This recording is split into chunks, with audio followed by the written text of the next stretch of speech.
यंदा होणारं 98वं अखिल भारतीय मराठी साहित्य संमेलन राजधानी दिल्लीमध्ये होणार आहे। 7 दशकांनंतर राजधानी दिल्लीमध्ये साहित्य संमेलन होणार आहे।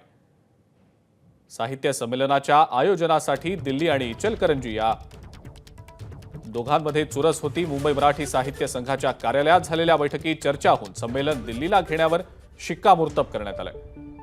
यापूर्वी 1954 मध्ये तर्कतीर्थ लक्ष्मणशास्त्री जोशी यांच्या अध्यक्षतेखाली साहित्य संमेलन झालेलं होतं।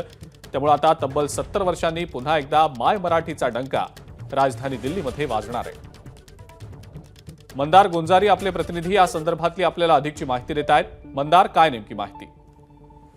फेब्रुवारी महिन्याच्या अखेरीला किंवा मार्च महिन्याच्या सुरुवातीला हे साहित्य संमेलन रंगणार आहे दिल्लीमध्ये।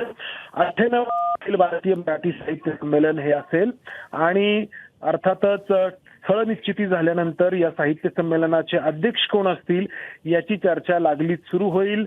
एकमताने अध्यक्ष ठरवला जाईल की निवडणूक होईल हे देखील पाहावं लागेल।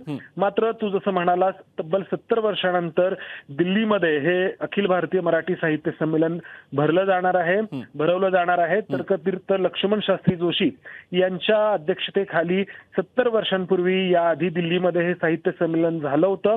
यावेळच्या या साहित्य संमेलनाचं आयोजन सरहद ही संस्था करणार आहे।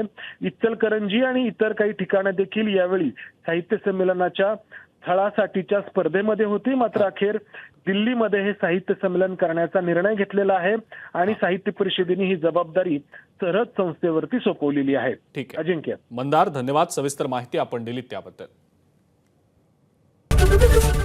एबीपी माझा, उघडा डोळे बघा नीट।